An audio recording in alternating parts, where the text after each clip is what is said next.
Shalom, bien-aimés dans le Seigneur. Nous vous saluons dans le nom précieux et glorieux de notre Seigneur Jésus. Nous sommes dans la joie de pouvoir réellement communier ensemble et de pouvoir partager la parole du Seigneur.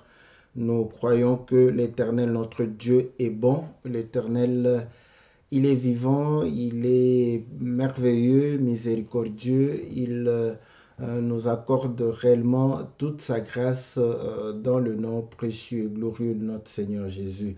Nous sommes dans la joie de pouvoir réellement élever le nom de notre Seigneur. Nous sommes dans la joie de pouvoir glorifier celui qui est Dieu. Nous sommes dans la joie de pouvoir réellement être en communion et partager la parole du Seigneur.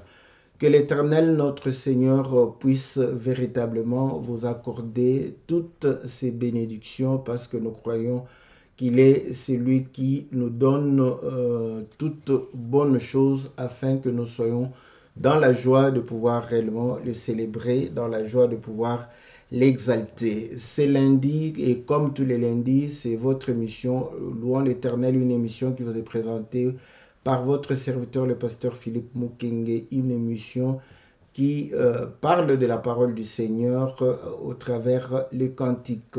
Comme vous le savez, nous allons pouvoir suivre un cantique et à partir de là, nous allons pouvoir parler et pouvoir partager la parole du Seigneur. Et nous croyons que le maître des temps et des circonstances, créateur du ciel et de la terre, de l'univers visible et invisible, il est bon pour nous. Voilà pourquoi ce moment de communion sera un moment de bénédiction pour tout un chacun de nous. Et nous croyons que le Seigneur va pouvoir réellement répandre sa grâce afin que vous puissiez bénéficier de son amour.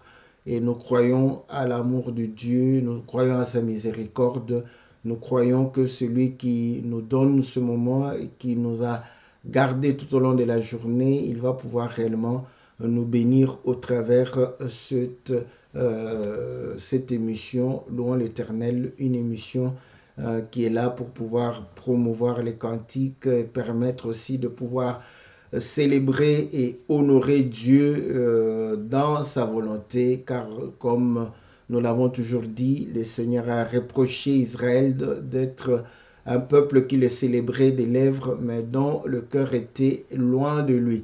Et nous croyons que le Seigneur va nous faire grâce afin de pouvoir abonder sa parole dans notre cœur pour que nous puissions la témoigner en tout temps, en tout lieu et en toutes circonstances. Et nous prions pour que le Seigneur puisse accorder à chacun de nous, accorder à tous ceux qui sont véritablement attachés à l'œuvre de Dieu, de pouvoir leur accorder ce qu'ils ont besoin, ce qui lui est nécessaire à leur quotidien, ce qui est juste, ce qui va élever son nom, ce qui va pouvoir contribuer à notre épanouissement, à notre à notre réussite, à notre prospérité, que le Seigneur puisse véritablement bénir chacun de nous dans le nom puissant et glorieux de notre Seigneur Jésus. Et aujourd'hui, nous avons intitulé Que la lumière soit, parce que nous allons pouvoir réellement partager la parole au travers le cantique de notre sœur Jeanne d'Arc qui a chanté la lumière de la parole. Donc, nous allons, comme d'habitude, suivre le cantique et après quoi nous allons revenir dans notre studio virtuel pour pouvoir partager la parole du Seigneur.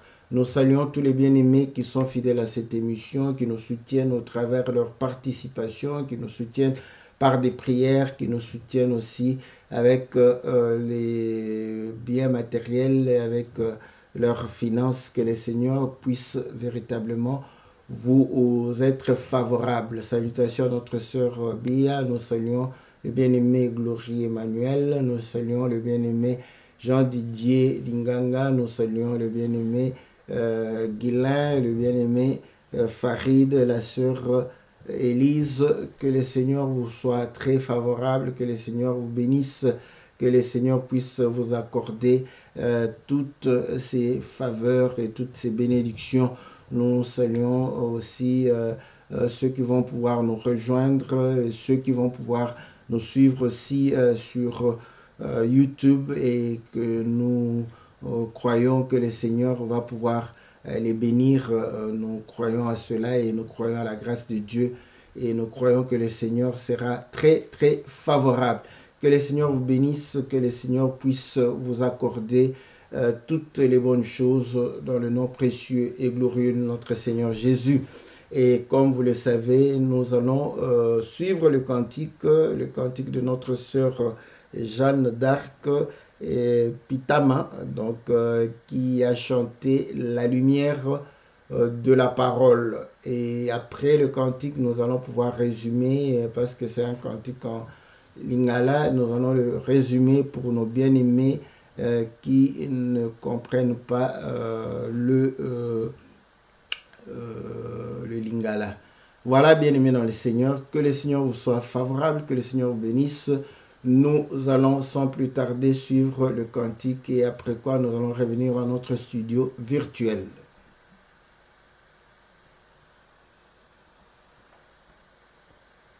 Yesu, zanayo lokomo, Yesu, zanayo masanjali, Yesu, kumisama, yomokonzi alikolo pese. Ole aliloba, engengi singa, soki oyakite, belenga na suki de wati.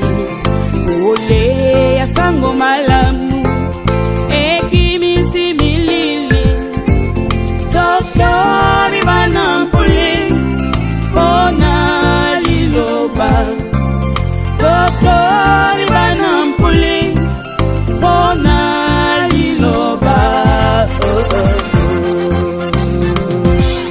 Yesu, zanayo lokomo, Yesu, zanayo masanjali, Yesu, kumisama, yomokonzi alikolo pese.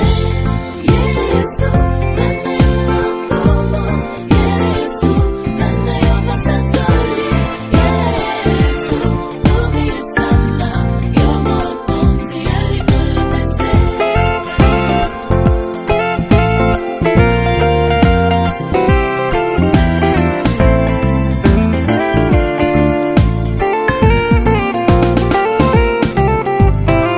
Nayo yanazindaki na potopoto, na bolingo nayo landinga yo bimisinga. Ngai ebendeki lokati na yala dene, yo zete mobesu olandi ngai.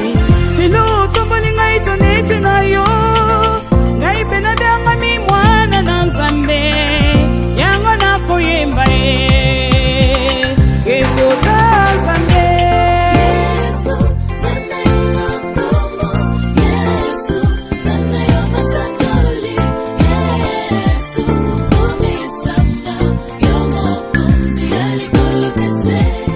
Yesu, zanayo lokomo, Yesu, zanayo masanjali, Yesu, kumisama, yomokonzi alikolo pese.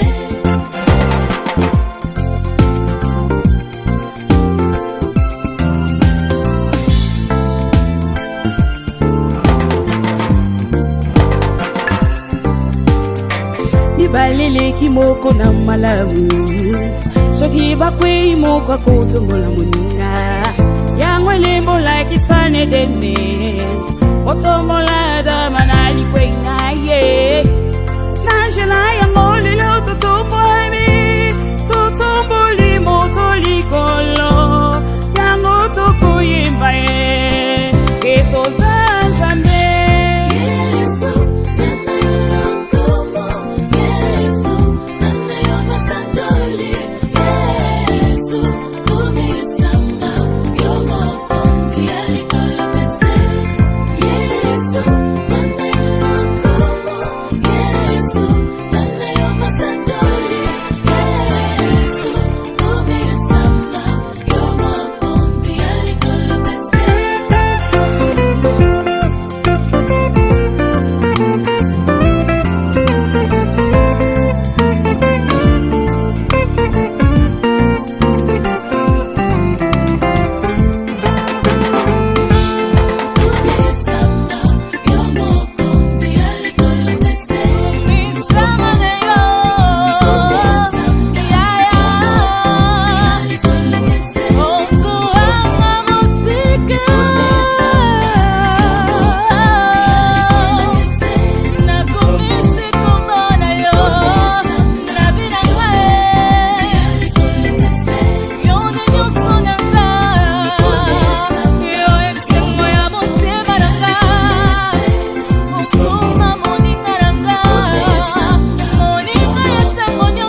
Virtuel. Donc voilà, bien aimé dans les seigneurs, c'était le cantique de notre sœur Jeanne d'Arc Pitama qui a chanté la lumière de la parole et a dit que cette lumière est venue nous éclairer et nous sommes devenus fils et filles de lumière.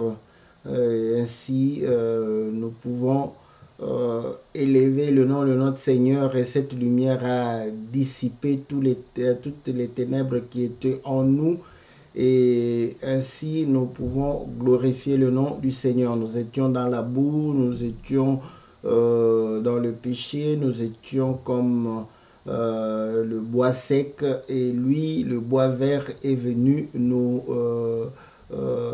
sauver. Il a pris notre place pour pouvoir porter réellement notre malédiction. Il dit deux valent mieux qu'un, s'ils tombent, l'un relève l'autre.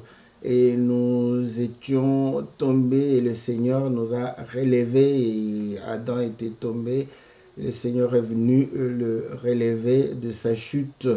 Voilà, qu'il soit loué, qu'il soit célébré, le Maître du ciel et de la terre. Voilà le résumé du cantique. Nous saluons tous ceux qui nous ont rejoints, que le Seigneur leur soit favorable, que le Seigneur puisse vous bénir pour votre participation à cette émission. Donc, elle est en train de pouvoir chanter la lumière de la parole et c'est cette lumière qui nous a donné la capacité, le pouvoir de devenir fils et filles de lumière. Et c'est cette lumière qui dissipe en nous les ténèbres. Et nous avons intitulé que la lumière soit. Pourquoi? Parce que Paul va évoquer, n'est-ce pas, cette écriture pour pouvoir parler de notre conversion, pour pouvoir parler de notre sensibilité à la parole. Et nous allons pouvoir lire dans le livre, je crois, de 2 Corinthiens, si je ne me trompe pas, 2 Corinthiens au chapitre, voilà, au chapitre 4. Il dit ceci, au verset 5, 2 Corinthiens au chapitre 4, au verset 5, il dit: nous ne nous prêchons pas nous-mêmes, c'est Jésus-Christ le Seigneur que nous prêchons et nous nous disons vos serviteurs à cause de Jésus. Car Dieu qui a dit que la lumière soit, voilà, qui a dit que la lumière, voilà, qui a dit la lumière brillera du sein des ténèbres, a fait briller la lumière dans nos cœurs pour faire resplendir la connaissance de la gloire de Dieu sur la face de Christ. Voilà. Donc, vous allez comprendre que la conversion, c'est par rapport à la lumière. Donc, lorsque la lumière vient nous éclairer, c'est alors que nous devenons fils de lumière et nous pouvons contempler la lumière et nous pouvons véritablement manifester les œuvres de lumière parce que nous sommes éclairés. Et il est en train de pouvoir dire que c'est lui qui avait dit que la lumière brillera du sein des ténèbres, a fait briller sa lumière dans nos cœurs pour montrer que nos cœurs étaient dans les ténèbres.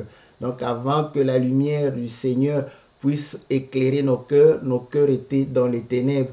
Pourquoi nos cœurs étaient dans les ténèbres? Parce que nos cœurs n'écoutaient pas, n'est-ce pas, la parole, n'est-ce pas, de notre Dieu. Et il dit, nous ne nous prêchons pas nous-mêmes, mais c'est Jésus-Christ que nous vous prêchons. Et nous nous disons vos serviteurs à cause de lui. Donc vous allez comprendre que la prédication qui apporte la lumière dans les cœurs des enfants de Dieu, c'est une prédication qui parle du Seigneur Jésus-Christ. Donc une prédication qui élève le nom du Seigneur Jésus.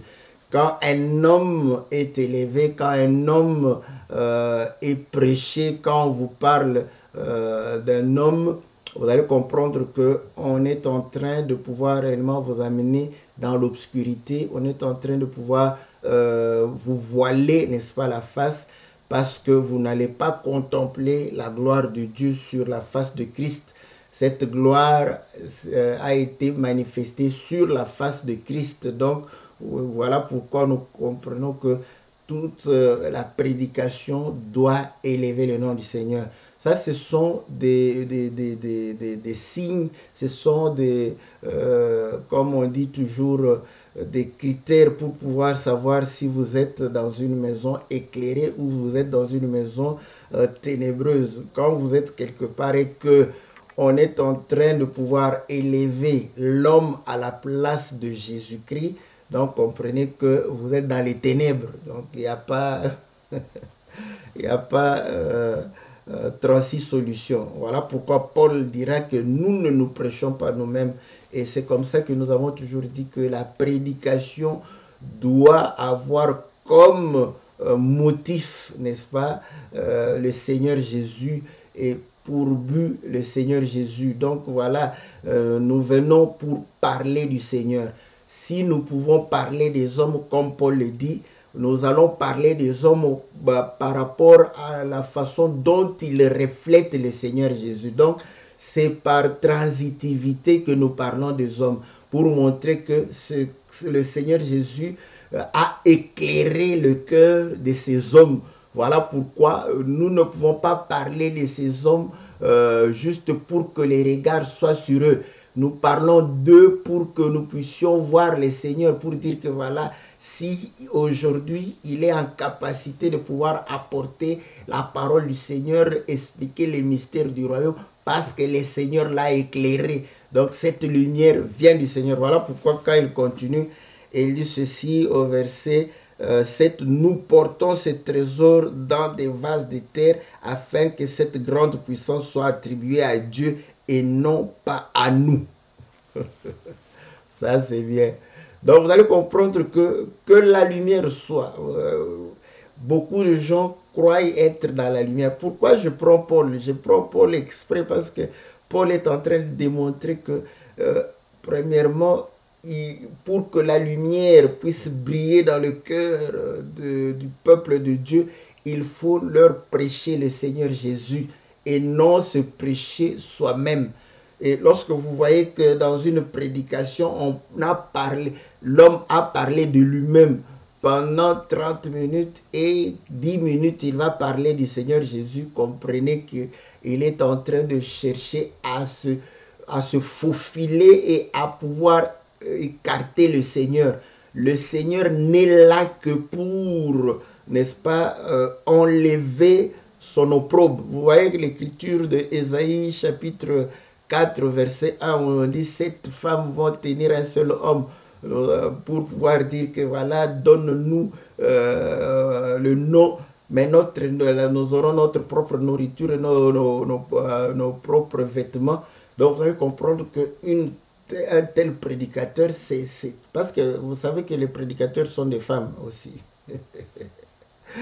Paul dit que j'ai les douleurs d'enfantement, n'est-ce pas? Donc, c'est une femme qui a les douleurs d'enfantement. Voilà pourquoi, quand une femme va accoucher, c'est elle qui ressent ces douleurs-là. L'homme est là, vous savez, l'homme occidental, lui, il est là, il soutient, respire, respire, fait... Voilà, mais on comprend que tout ça, la souffrance, c'est pour la femme, pas pour l'homme. Voilà, quand Paul dit que j'ai les douleurs d'enfantement, c'est en tant que femme. Voilà, en tant qu'une femme, une maman. Voilà pourquoi nous étonnons pourquoi les prédicateurs, les ministres, les serviteurs de Dieu, on ne les appelle jamais les mamans. Ce sont des mamans. Et Paul, dans les livres des Thessaloniciens, il dit que comme une nourrice, n'est-ce pas, j'aimerais véritablement changer de langage. Donc, vous voyez, Paul se compare à une nourrice, à une femme, une nourrice qui donne, n'est-ce pas, le lait à l'enfant. Donc, le prédicateur, c'est aussi une maman. Bon, on n'aime pas trop ce titre-là, on aime que les pères, mères, on n'aime pas. Je suis son père spirituel, je suis son père dans le ministère. mais jamais une maman. Et pourtant, Paul revendique cela avec beaucoup d'assurance, vous voyez. Donc, on va comprendre que Paul est en train de démontrer que la gloire doit revenir au Seigneur Jésus et non à l'homme. Voilà.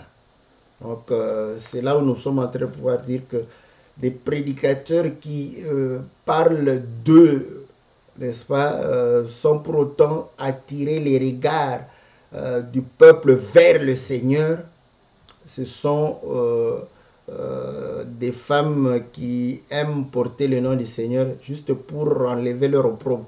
Vous savez qu'en tant qu'humains, nous sommes faillibles, nous sommes limités, mais avec le nom de Jésus, cette faillibilité-là, vraiment, le Seigneur couvre et nos limites, vous pouvez ne plus les observer parce que le nom du Seigneur va couvrir toutes ces choses-là. Donc, vous comprenez que le nom du Seigneur Jésus n'est pas là pour que nous puissions avoir la gloire. Écoutez, même Moïse, lorsque Moïse avait cette gloire de Dieu sur sa face, vous voyez, il n'a pas voulu que le peuple puisse fixer le regard sur lui. Parce qu'il a compris, non, non, non, mais je vais prendre toute la gloire pour le Seigneur. Il a mis le voile pour que le peuple ne fixasse pas le regard sur lui, l'homme, mais qu'il puisse comprendre que cette gloire vient de celui qui est au-dessus de toute chose. Donc voilà ce que nous pouvons dire d'emblée, c'est-à-dire que pour que quelqu'un puisse quitter les ténèbres et être éclairé et recevoir la lumière, il faudrait que la lumière puisse réellement éclairer son cœur. Et Paul est en train de parler de pouvoir éclairer le cœur parce qu'il sait. Nous prenons Paul lui-même. Paul, aujourd'hui, comme je le dis, beaucoup croient être dans la lumière. Voilà pourquoi même beaucoup de frères commencent à dire, oh, vous voyez, est-ce que pour être sauvé, il faut connaître réellement le mystère de cette eau? Est-ce que pour être sauvé, il faut connaître le mystère du crocodile, de l'hippopotame? Est-ce que pour être sauvé, il faut connaître toute la Bible? Il faut connaître simplement que Jésus est Seigneur. Voilà. Bon, prenons Paul. Paul connaissait que Dieu est le Seigneur. Paul connaissait cela. Ouais. Donc, Paul est en train de... Ici, il démontre que quand les gens sont voilés, ils ne comprennent pas la prédication. Ouais. Ils ne comprennent pas cette prédication. Et écoutez, il parlait à qui? Il parlait, n'est-ce pas, aux gens qui étaient liés à la loi, parce que quand il leur parlait, il parlait à des gens qui estimaient connaître Dieu. Voilà pourquoi il a commencé par leur démontrer que non, ceux qui lisent Moïse, n'est-ce pas, le voile est jeté et ce voile disparaît, n'est-ce pas, en Jésus-Christ. Or, écoutez, lorsque il y a eu conférence à Jérusalem, Jacques va dire ceci. Il va s'élever et pouvoir dire que voilà, dans toutes les villes ici, on est en train de pouvoir prêcher Moïse. Nous sommes dans Actes chapitre 15. Au verset 21, car depuis bien des générations, Moïse a dans chaque ville des gens qui le prêchent, puisqu'on le lit tous les jours de sabbat dans les synagogues. Moïse ici, ce n'est pas l'homme. Hein?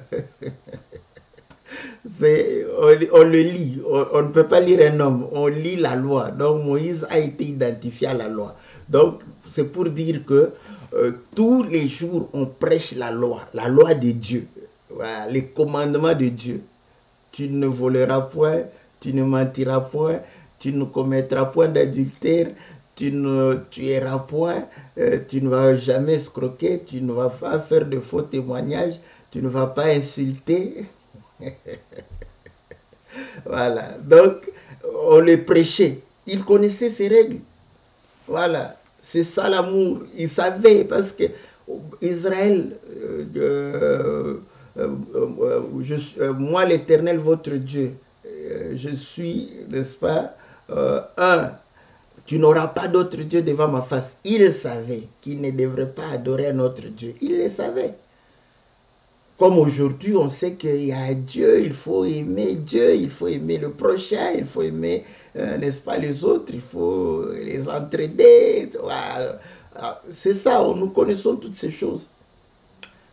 Paul, n'est-ce pas, connaissait ces choses. Et Jacques est en train de pouvoir dire que depuis bien des générations, on lit la loi de Dieu, on lit la parole de Dieu, parce que la loi de Dieu, c'est sa parole.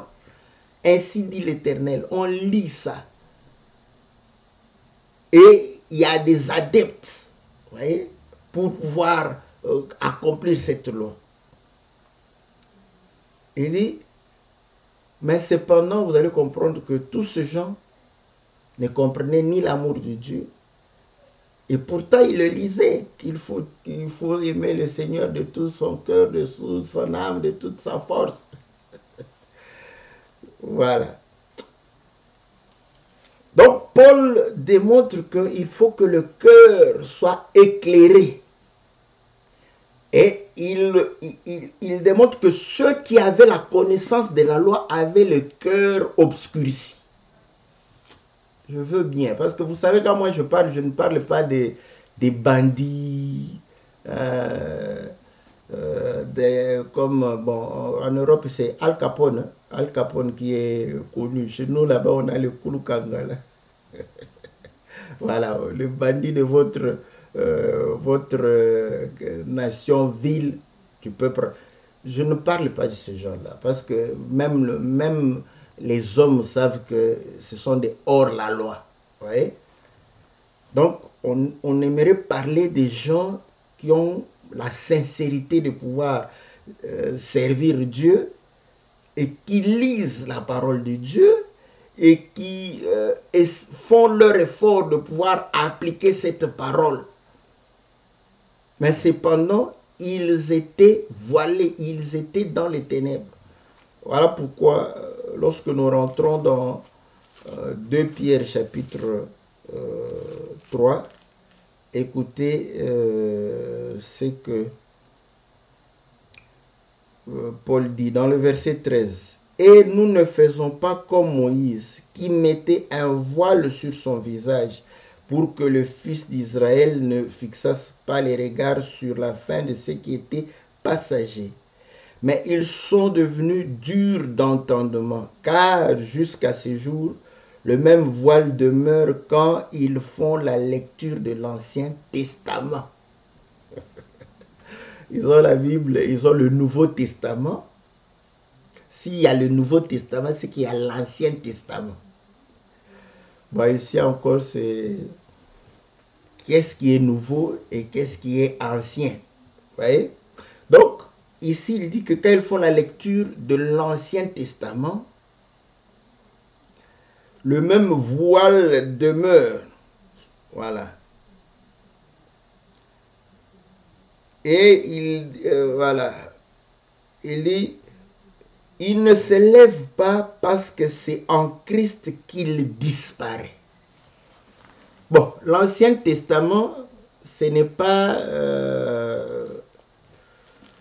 Genèse jusqu'à Malachie. Ce n'est pas ça l'Ancien Testament. C'est pas ça. Parce que Hébreu dit que tant que le testateur est vivant, n'est-ce pas? Donc, le testament ne peut pas être en vigueur. Le testament entre en vigueur lorsque le testateur meurt. Donc, vous allez comprendre que nous sommes dans une famille où il y a un testateur, il y a le testament. Et Paul dit qu'il y a l'Ancien Testament. S'il y a l'Ancien, c'est qu'il y a un Nouveau Testament. Maintenant, le problème est que si vous attelez à l'Ancien Testament, comment pouvez-vous hériter? Comment pouvez-vous entrer dans l'héritage? Vous voyez, c'est tout le problème. Parce qu'aujourd'hui, les gens, oh, vous voyez, non, frère, vous exagérez. Hein? Pour vous, pour nous qui? Pour nous, on n'a pas de choix. Nous, on aimerait que tout le monde soit sauvé. En tout cas, moi, personnellement, j'aimerais que tout le monde soit sauvé. Mais ce n'est pas mon problème à moi, personnel. Mais c'est le Seigneur lui-même. Donc, nous devons entrer en héritage. Mais le problème de l'héritage, il y a l'Ancien Testament, il y a le Nouveau. Mais maintenant, les gens disent que l'Ancien Testament, c'est de Genèse à Malachie. Bon, lisons d'abord l'écriture de Hébreu. Hébreu au chapitre 9, au verset 16. La Bible dit ceci. Car là où il y a un testament, il est nécessaire que la mort du testateur soit constatée. Un testament, en effet, n'est valable qu'en cas de mort, puisqu'il n'a aucune force tant que le testateur vit. Tant que le testateur vit. Voilà pourquoi c'est avec du sang que la première alliance fut inaugurée. Ouais, donc, il démontre que le testament doit entrer en vigueur. Mais pour que le testament entre en vigueur, il faut que le testateur meure. Maintenant, il dit la raison pour laquelle l'alliance a été inaugurée par le sang, c'est, vous voyez, on parle français d'abord. Hein, les gens croient qu'on n'aime pas le français. Nous aimons le français. Il démontre que là où il y a un testament, le testament entre en vigueur si le testateur meurt. Si le testateur ne meurt pas, le testament ne peut pas entrer en vigueur. Donc on ne peut pas l'utiliser pour avoir l'héritage. Vous ne pouvez pas l'utiliser. Vous allez l'utiliser à la mort du testateur. Voilà. Maintenant, il dit, raison pour laquelle, parce que pour que le testament entre en vigueur, il faut que le testateur meure.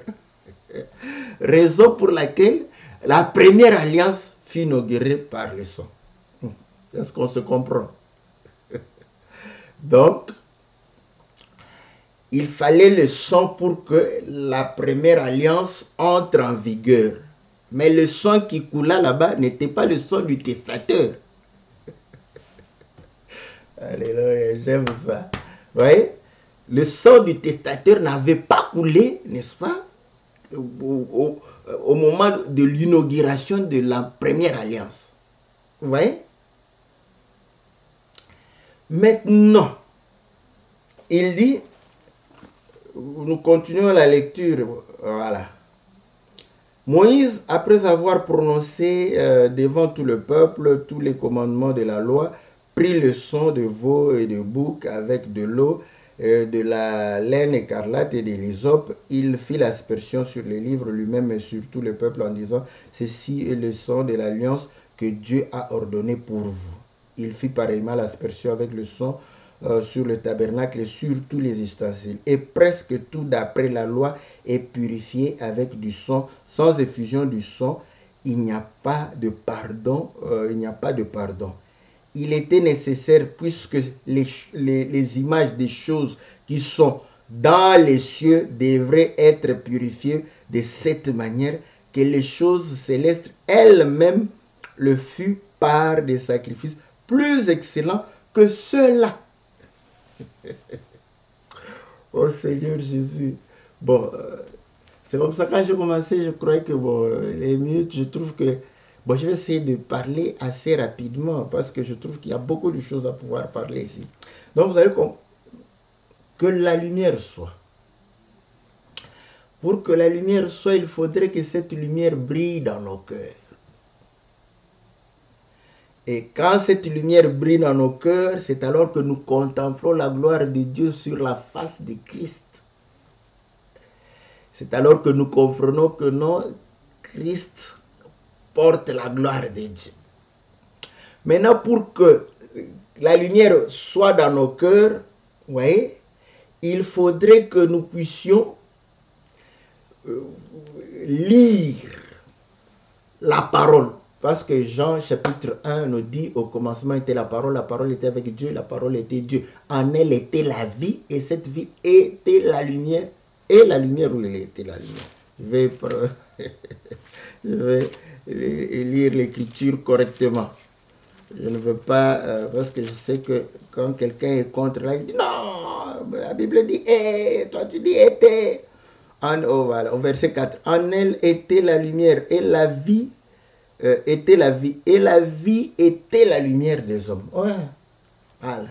Donc nous comprenons que cette lumière-là, n'est-ce pas, c'est la parole. C'est pourquoi elle a chanté la lumière de la parole. Donc la parole était au commencement, en elle était la vie, et cette vie était la lumière des hommes. Donc, où est-ce que nous allons recevoir la lumière? De la parole. Mais cette parole, la parole au commencement, donc vous allez comprendre que cette parole a été annoncée. Moïse est venu, il a dit, ainsi dit l'Éternel. Donc il a annoncé la parole de Dieu. Mais pourquoi les gens étaient dans les ténèbres? C'est là où vous allez comprendre qu'aujourd'hui, vous pouvez tenir la Bible comme ça, mais vous êtes dans les ténèbres. Connaître les versets bibliques de Genèse à Apocalypse, mais dans les ténèbres. C'est pas moi qui le dis, hein, c'est... Vous pouvez être dans les ténèbres tout en connaissant, en ayant l'encyclopédie, connaissant l'étymologie des mots, connaissant, n'est-ce pas, les mots grecs, les mots hébreux, mais dans les ténèbres. Et c'est ce que Paul est en train de pouvoir. C'est comme ça que nous sommes en train de pouvoir vous montrer. Ok, mais comment on peut être dans les ténèbres quand on aime Dieu, on veut connaître la parole de Dieu, on lit la parole de Dieu, mais on est dans les ténèbres. Paul l'explique. Donc, quand ils font la lecture de l'Ancien Testament, le voile est jeté. Mais maintenant, le problème, c'est de connaître l'Ancien Testament. C'est quoi? Parce qu'aujourd'hui, c'est facile de dire qu'il y a un seul testament. Oui, nous disons Amen. Mais l'écriture ne peut être anéantie. Donc, comme Paul a dit Ancien Testament, c'est qu'il y a l'Ancien Testament. Il y a l'Ancien. Il y a un seul testament qui est valable, mais l'ancien était. Voilà, c'est ça. Donc, quand nous lisons ici, à première vue, nous pouvons dire qu'il y a un seul testament parce qu'au moment où le testateur meurt, c'est alors que le testament entre en vigueur. Oui, moi je n'aime pas de problème de discussion, je dis oui, amen. Maintenant, quand nous lisons 2 Corinthiens chapitre 3, Paul dit quand ils font la lecture de l'Ancien Testament, le voile. Donc, Paul n'a pas menti, il y a l'Ancien Testament. Mais l'Ancien, c'est quoi? C'est là où nous comprenons que quand Paul, l'auteur d'Hébreux parle du Testament, il dit que voilà, si la première alliance fut inaugurée de cette manière, c'est à cause du principe du testament. Le testament ne peut pas entrer en vigueur sans la mort du testateur. Mais maintenant, nous voyons que là-bas, les paroles entrent en vigueur par la mort des boucs et des... Voilà. Bon, là, les gens vont dire, oh, vous voyez, voilà, c'est l'ancienne alliance, l'ancienne alliance. On va lire rapidement là-dessus. Voilà. Donc, la première alliance fut inaugurée par le sang, non pas du testateur. Voilà pourquoi il dit que pour les choses célestes, ça c'était l'image des choses célestes. Pour les choses célestes, il fallait un sacrifice plus excellent. Et ce sacrifice, c'est le Seigneur Jésus. Voilà pourquoi, vous allez comprendre, en vérité, je vous le dis. Parce qu'il était le testateur. Ouais, parce que sinon, s'il disait, ainsi dit l'Éternel, on allait avoir encore des problèmes. On allait, mais c'est l'Éternel qui a dit, mais c'est toi qui meurs. Il y a quand même un problème là-dessus. Mais il dit, non, non, non. Comme il sait que c'est lui le testateur, il dit, en vérité, je vous le dis, je vous le dis, je vous le dis. C'est ma parole. Sinon, à ma parole. Voilà. Donc, c'est lui qui est le testateur. Et quand il meurt, le testament entre en vigueur.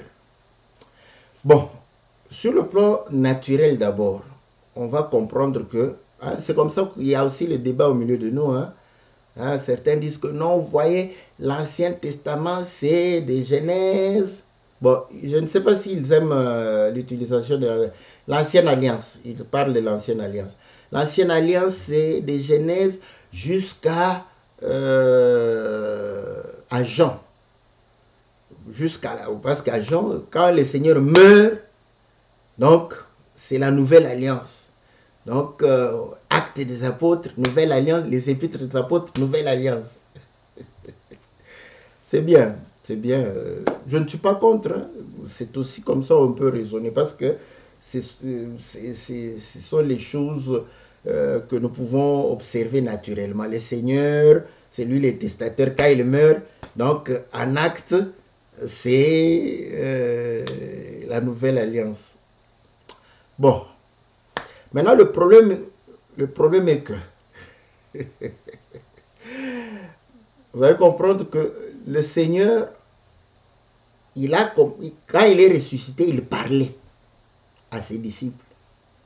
Donc, nous pouvons dire les paroles du Seigneur après sa résurrection devraient faire partie de la Nouvelle Alliance. Mais il va leur dire que vous ne comprenez pas encore. Quand le Saint-Esprit viendra, vous allez comprendre ces choses. Donc, vous comprenez que lorsque nous faisons cette analyse de manière cartésienne, il y aura encore des discussions. Parce que certains vont dire, non, pas acte déjà. Jean, après la résurrection du Seigneur, donc vous allez prendre Jean 20. Jean 20 fait partie de la Nouvelle Alliance.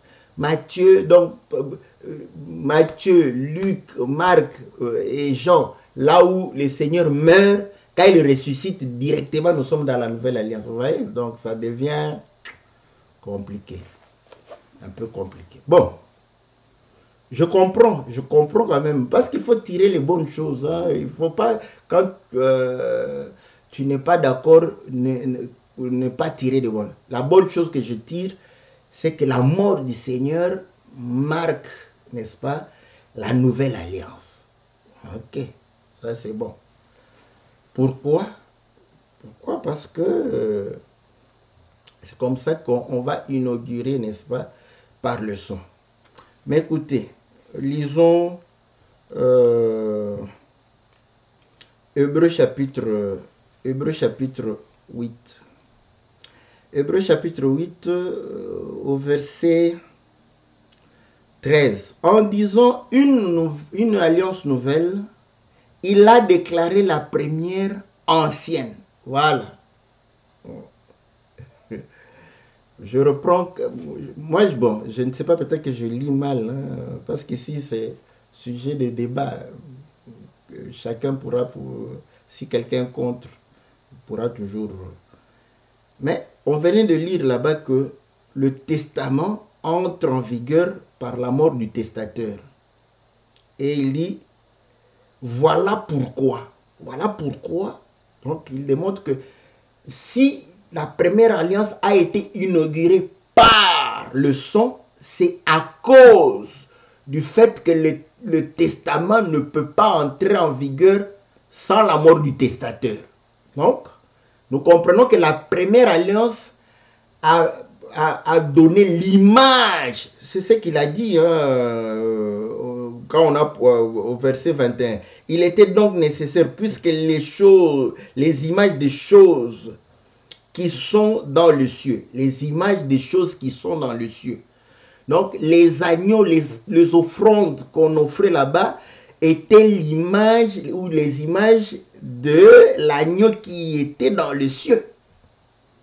Jean a vu l'agneau qui était dans le ciel. Donc, si vous voulez vous douter, vous prenez Jean au chapitre 4 ou 5, vous allez voir qu'il va voir l'agneau dans les cieux. Donc, vous comprenez que c'était l'image des choses qui étaient dans les cieux. Donc, nous comprenons que la première alliance fut inaugurée, n'est-ce pas, non pas par la mort du testateur, mais par la mort de l'image du testateur. Est-ce qu'on est d'accord? Donc, c'est comme un scénario. Quelqu'un va dire, mais Dieu est devenu un metteur en scène. Oui, voilà, il a mis ces choses pour parler de ce qui est. Donc, la première alliance, n'est-ce pas, a valeur du testament. Est-ce que, en tout cas, ou bien j'ai mal lu, mais je crois avoir bien lu. Je crois avoir bien lu que c'est... Et il dit, quand il dit une nouvelle alliance, il déclare la première ancienne. Vous voyez? Donc, la première devient ancienne. En termes de testament, vous allez comprendre que c'est ce que Paul appelle l'Ancien Testament. Maintenant, il dit, en disant une nouvelle, Hébreux chapitre 8, verset 13, en disant une alliance nouvelle, il a déclaré la première ancienne. Ce qui est ancien, c'est ce qui a vieilli et près de disparaître. Je prends les définitions de la Bible, pas de la Rousse. Donc, ici, on définit la première alliance comme étant ancienne. Pourquoi? Parce qu'il a déclaré une autre alliance nouvelle. Donc, c'est que la première est devenue ancienne. Et on demande ce qui est ancien est près de disparaître. Pourquoi? Parce que ça vieillit. Maintenant, lisons l'Écriture. Parce que c'est ça la définition de l'ancienne alliance. Hein. Moi, ce n'est pas non l'ancienne alliance. L'ancienne alliance, on peut comprendre ça comment encore? Par la mort du Seigneur, oui. Mais la mort du Seigneur fait que cette alliance-là soit une nouvelle alliance. Donc, vous allez comprendre que en mourant, il dit une nouvelle alliance. Donc, une nouvelle alliance, l'autre est ancienne. Donc, la mort du Seigneur déclare l'autre ancienne. Ok. Prenons maintenant. Donc, on a dit ce qui est ancien a vieilli et près de disparaître. C'est ça la définition. Prenons dans le livre de Romains, Romains chapitre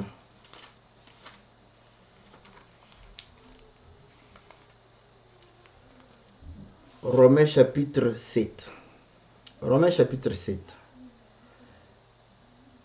Or, nous comprenons que la première alliance, c'est la loi, parce qu'on a dit qu'après avoir lu les commandements, il va pouvoir, n'est-ce pas, asperger le sang. Ok. Donc, c'est en donnant la loi. Donc, la première alliance, c'est lié à la loi. Romains chapitre 7, au verset, je lis le verset 5. Car lorsque nous étions dans la chair, les passions du péché provoquées par la loi agissaient dans nos membres, de sorte que nous portions du fruit pour la mort. Mais maintenant, nous avons été dégagés de la loi, étant morts à cette loi sous laquelle nous étions retenus, de sorte que nous servions dans un esprit nouveau et non selon la lettre qui a vieilli. Retenez ça bien. Vous voyez, il est en train de parler de la loi. Nous étions sous la loi et nous produisions des fruits qui manifestaient, n'est-ce pas, les désirs de la chair. Nous nous sommes dégagés de la loi, n'est-ce pas, pour servir dans un esprit nouveau. et non selon la lettre qui a vieilli. Voilà. Donc, rentrons maintenant. Parce qu'il ne faut pas oublier que la parole de Dieu ne passe jamais. Donc, si ce que Moïse avait prononcé était la parole de Dieu, ça ne peut pas passer. Ça ne peut pas passer. Voilà pourquoi le Seigneur, sachant cela, dans Matthieu chapitre 5, il va dire, je ne suis pas venu abolir la loi. Donc, ce n'est pas contradictoire. Parce que les gens croient, ce n'est pas contradictoire. Il n'est pas venu parce qu'il sait que la loi vient de Dieu et ce qui vient de Dieu ne peut pas passer. Il ne peut pas abolir cela. Mais il a dit, je suis venu accomplir. Et tant que le ciel subsistera, aucun iota ne sera retranché. Mais aujourd'hui, on retranche les iotas, on retranche même les phrases. Non, parce que le iota, c'est le point. On retranche des phrases, on retranche des paragraphes, on retranche des... Les gens retranchent. Pourquoi? Parce que dès qu'ils ont l'Ancien Testament, l'Ancienne Alliance, ça ne peut pas passer. Non, ici, il démontre que ce qui a vieilli, c'est la lettre. Maintenant, lisons dans Romains chapitre 2. Romains chapitre 2, il dit ceci, au verset, je commence au verset 26. L'incirconcis de nature qui accomplit la loi ne te condamnera-t-il pas, toi qui la transgresses, tout en ayant la lettre de la loi et la circoncision. Le juif, ce n'est pas celui qui en a les dehors. Et la circoncision, ce n'est pas celle qui est visible dans la chair. Mais le juif, c'est celui qui l'est intérieurement. Et la circoncision, c'est celle du cœur selon l'esprit et non selon la lettre. La louange de ce juif ne vient pas des hommes, mais des dieux. Donc, ici, il démontre que la loi sur la circoncision a la lettre et l'esprit. Voilà pourquoi vous allez comprendre que la loi de Dieu prononcée par Moïse ne peut pas être anéantie. Pourquoi? Parce qu'il y a l'esprit dedans. Donc on ne peut pas l'anéantir. Mais Paul vient nous expliquer que nous sommes sous la loi. Pourquoi? Parce que nous sommes sous la compréhension de la lettre de la loi. Et là, nous devenons esclaves. Nous allons produire les œuvres de la chair. Et celui qui est sous la lettre de la loi est dans les ténèbres. Dans les ténèbres. Voilà ce qu'il expliquait. Quand il faut la lecture de l'Ancien Testament, le voile est jeté. L'Ancien Testament, c'est la lettre. C'est la lettre. C'est ça là. C'est ce qui a vieilli. C'est la lettre. C'est ce qui est près de disparaître. Voilà pourquoi Paul dit, si nous avons connu le Seigneur selon la chair, selon, n'est-ce pas, le raisonnement humain, selon la lettre, parce que Jésus, beaucoup le connaissent, selon la lettre, ils lisent l'histoire de Jésus. Nous ne le connaissons plus de cette manière. Donc, vous voyez, donc celui qui connaît Jésus selon l'histoire, selon les faits, celui-là est encore dans les ténèbres. Bon, tu peux lire dans les épîtres des apôtres. Toi, tu te dis que je suis dans le Nouveau Testament. Hein? Tu lis la lettre. Auparavant, beaucoup de nos frères ne croyaient pas que les épîtres avaient des trucs scellés. Ils ne croyaient pas ça. Non, ils disaient, non, les épîtres sont expliquées, tout ça. Quand on a commencé à donner des versets pour qu'ils nous expliquent ça littéralement, quand ils étaient bloqués, ils ont commencé à dire, oh non, il y a certaines choses qui sont scellées.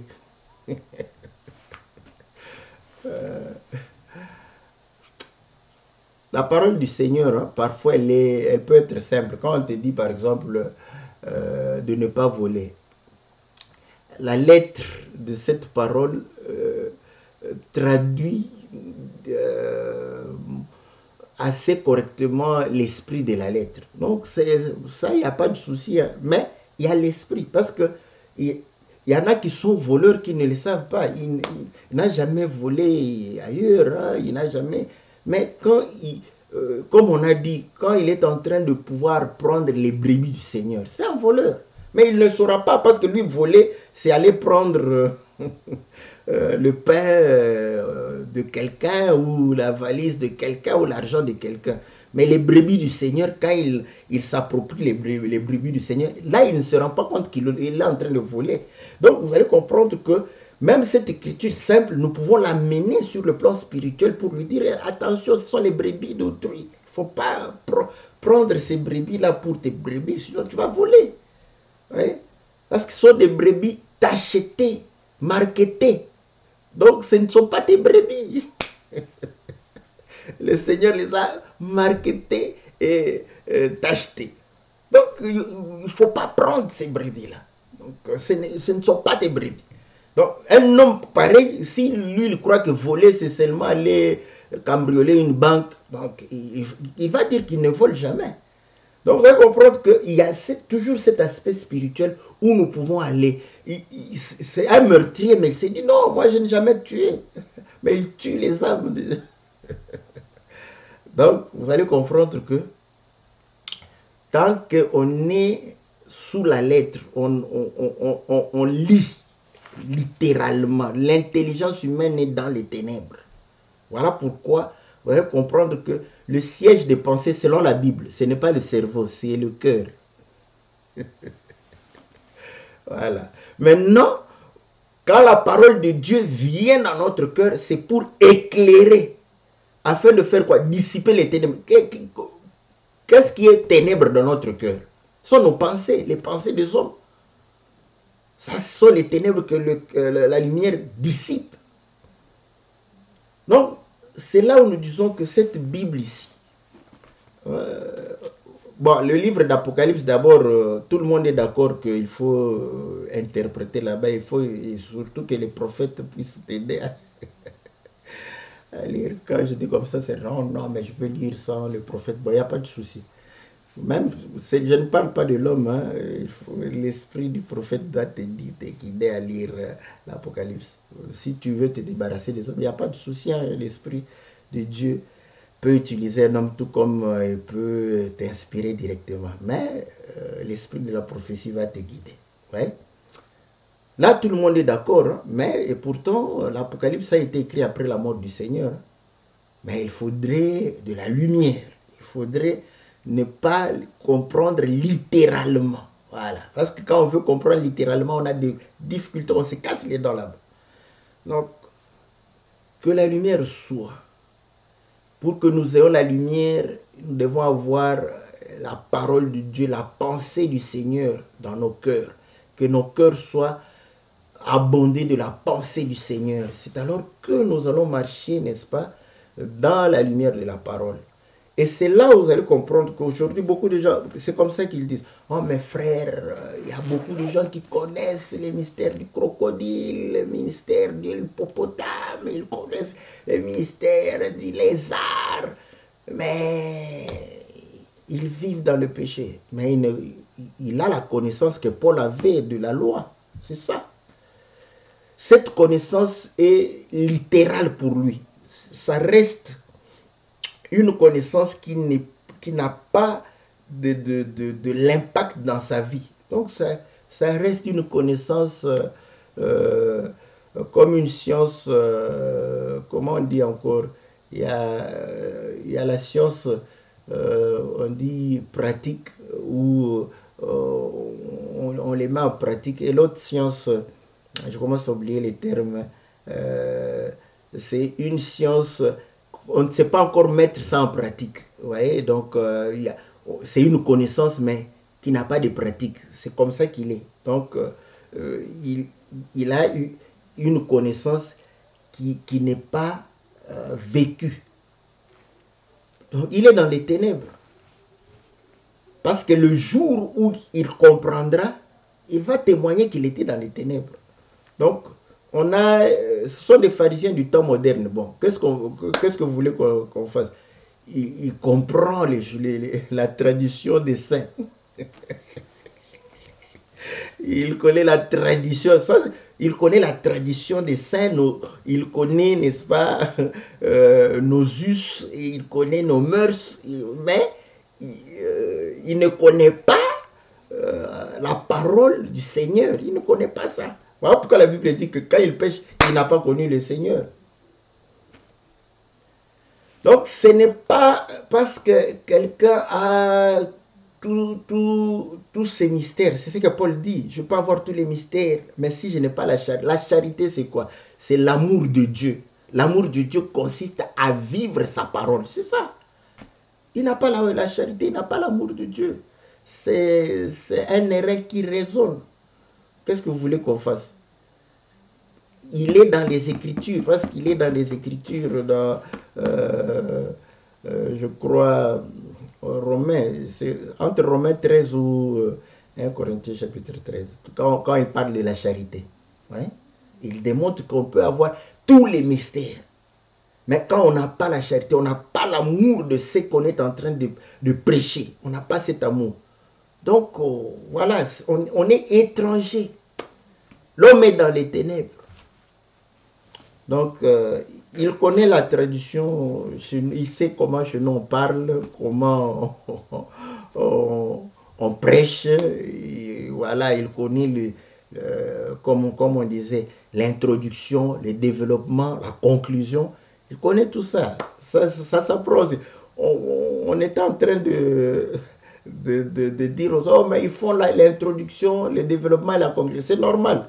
Ils ont étudié. C'est comme ça qu'il faut faire une rédaction. Donc, si vous voulez faire un discours, il faut qu'il y ait une introduction, un développement, une conclusion. C'est normal.